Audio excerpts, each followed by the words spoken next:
All right, we're back. We're working remotely, but it's another Richard Sherman podcast. Welcome back, Mitchell. Lamar Jackson got his money. Oh, did he ever, Rich? I didn't see this coming, but I guess the Ravens really had no choice. I mean, initial impact, like obviously this guy's a game breaker on the field. But Richard, your initial impressions of this breaking news? Mitchell, I heard so many people that are going to have to eat their words. Florio's going to have to, he's going to carry the agent's water. He's going to do that. That's what he does. He's going to say Lamar had somebody working in the background and all this nonsense after he just said he didn't have an agent. He needs an agent. He needs somebody talking for him, yada, yada, yada. The highest paid player in the history of the National Football League had no agent. He saved Mitchell $52 million a year, as reported by Rappaport. That's 1.5 a year that he saved. Mitchell, the guarantee of $185 million, Mitchell, that's $5.5 million that he saved by not having an agent. Over the lifetime, if he sees the 260, that'll be $7.8 million he saved. And everybody's like, he just had his mom. He just had his mom. His mom was doing a deal. Like, man, he needs somebody other than his mom. When things aren't going great, critics are everywhere, Mitchell. But instead of critics, today he's going to have crickets. Mitchell, it's going to be crickets because nobody wants to give it credit. Because if agents are sitting there listening to a guy say, hey, I'm the highest paid player in the history of the National Football League, and I didn't have anybody representing me. I did it myself because at the end of the day, a standard deal is going to be a standard deal. Now, Nicole Lynn, who just negotiated Jalen Hurts' deal, fantastic deal, fantastic agent. I think she got another great client this year. She got a lot of great clients. Fantastic agent. Nothing against her, nothing against the field, but it can be done this way. And we've been saying that. Bobby Wagner was another example who got a great deal. As paid at his position at the time he negotiated his deal. It can happen. Roquan Smith did it himself this year, highest paid linebacker in football, did the deal himself. So what does this mean for Lamar? It means Baltimore is going to be his home for a long time. Odell Beckham Jr. as his quarterback. I'm looking forward to him having a great season with an actual true number one receiver. He has a true number one, get open, get money. I got to do my thing. What you feeling, Mitchell?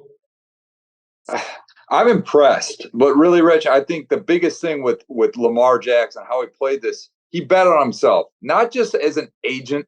Take that aside.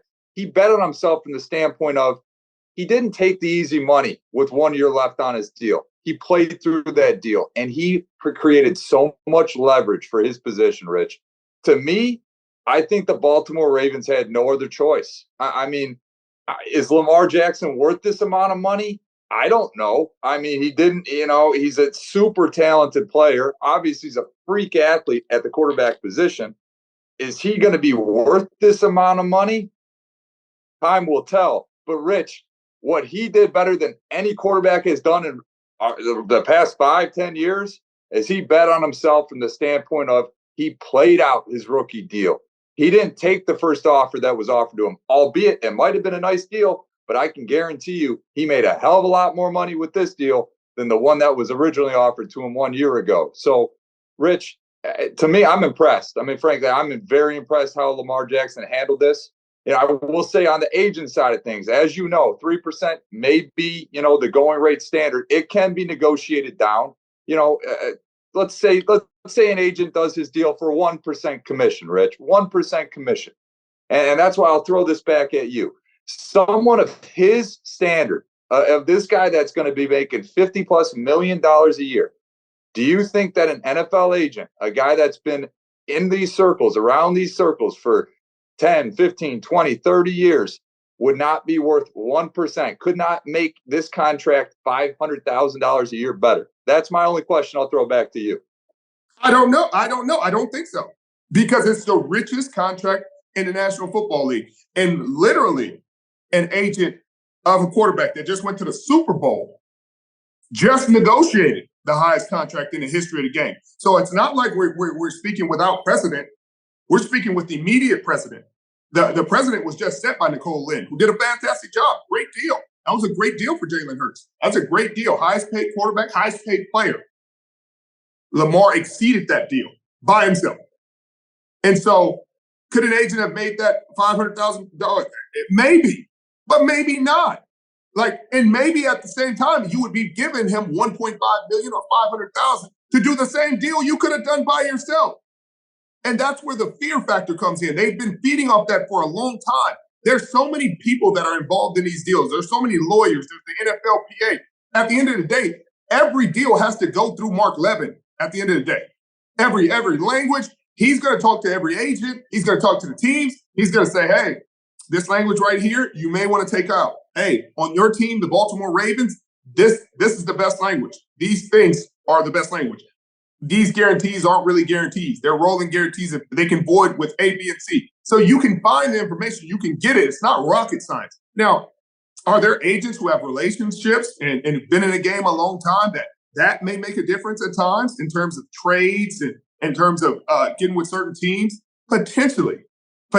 But when you know your worth and you're at the top of your game, I mean, next year, who's going to be the top quarterback next year? When Burrows comes up, Burrow's deal isn't going to be hard to negotiate, Mitchell. It's not going to be super complex. He's going to get more than what Lamar Jackson just got.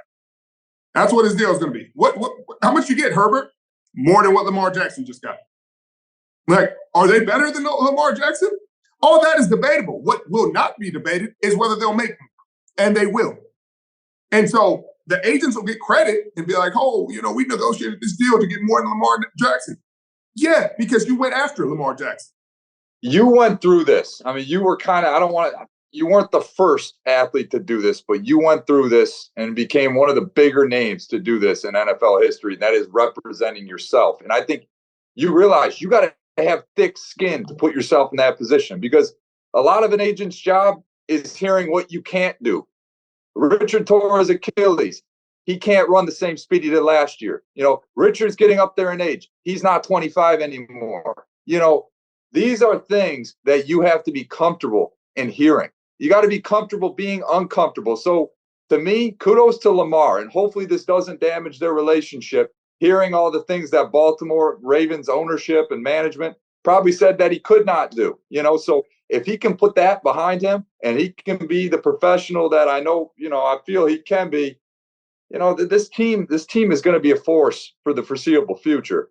But before we get into the Ravens and their team as a whole and Odell Beckham Jr. joining this fold, like, what do you truly see? Like, when does this stop? And this quarterback market has become so excessive. I mean, Joe Burrow, sure.